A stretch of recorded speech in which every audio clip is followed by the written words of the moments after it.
Rent to rent. So today we're going to talk about rent to rents.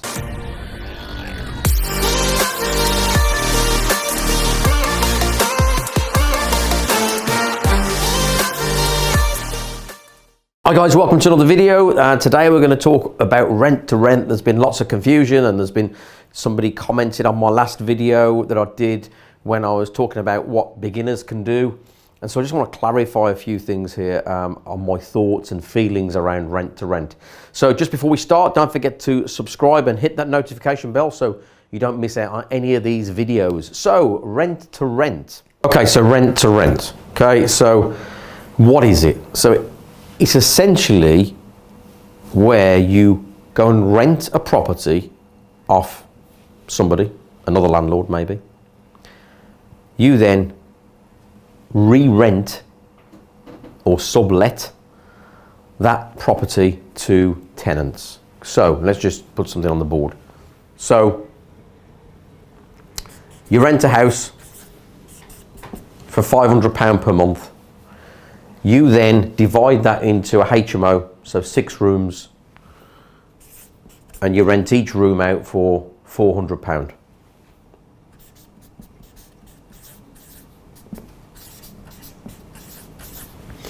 So you're now getting an income of £2,400 and you pay the original landlord or landlady £500 and you net a profit of £1,900 a month. This is in this example, obviously. Okay.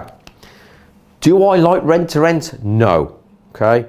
So there was a guy from Australia that was big into rent to rent and came to the UK and sold lots of courses and how you can be the next millionaire from rent to rents, but I don't like them. So there's a few reasons why I don't like rent to rents. Okay. So number one, you don't own the asset. So somebody else owns that property that you're renting from. Okay. Secondly, it's against the mortgage terms and conditions. So terms, TOS, terms of service. So you rent this for £500. The person who's renting it to you will probably not have had permission off their mortgage company, off their lender, which means that at any time you could be evicted, you could be in breach of their, well, they would be in breach of it, but you would be party to the breach of their mortgage, which means that you can be evicted. Thirdly, what happens if this person here doesn't pay their mortgage and the house gets repossessed? Okay, so there's a risk of repossession.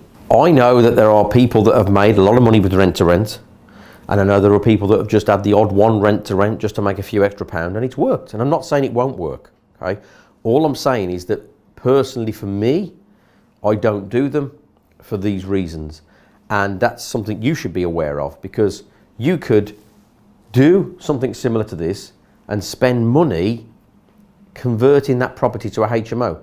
So let's say that you spend 10, which would be cheap. Let's say you spend £10,000 on converting this house. So you've just spent 10K. Okay? You spent 10K on converting the house. And then what happens if they don't pay the mortgage? Now, okay, I know people will say to me, but Nick, you can put legal things in place and you can check that they've paid their mortgage. Yes, you can. But at the end of the day, you still don't know what this person is doing with their mortgage. You still don't know what they're doing at all with that property, okay, behind the scenes. And if a lender comes along and repossesses that property, then you're out, along with your 10K investment or whatever it is you've invested, okay? So what you've got to ask yourself is it legal? Probably not, because this person won't have asked permission from the lender. I can guarantee that 99% of the times if they do ask permission from the lender will turn it down, because what that's called is, it's you know, the technical term is subletting. So effectively they are taking a property and then subletting it. What's worse is, if this is a regular house and not a landlord, this will probably be on a residential mortgage. So now you've got a residential mortgage, which is now being used for tenants, okay? Effectively being used as a buy-to-let. And if you've watched other of my videos, we talked about residential mortgages that, you know, you can't use them for a buy-to-let, they're for your residential home, okay? So you've probably got somebody giving you their property that's on a residential mortgage that can't be sublet, that shouldn't be let to tenants. So it's way, take that way. So it's completely against the mortgage terms and conditions, okay? So you're the one that's putting yourself at risk, not this person that's renting the property out to you. Actually, although the person renting it you is also putting themselves at risk, because if you don't pay them the rent, then they'll have a hard time evicting you, because if they evict you, well, you've then got a subcontract, a sub-tenancy agreement with your tenants. So actually, it's going to look something like this. So this is where you've got the original home, then you've got a contract to you, and then you have got tenancies to your tenants in each room. So you've effectively got 2 sets of tenancy agreements, okay?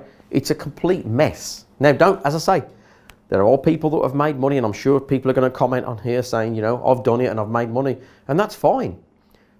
I'm not saying you can't make money. All I'm saying is it's only fair of me to tell you the risks that are involved, and then you make your own decision, okay? So these are the risks. I've seen them happen. If you Google, I'm not going to mention names, but if you Google, you know, an Australian guru who came to the UK to teach this, you'll see some of the horror stories, okay?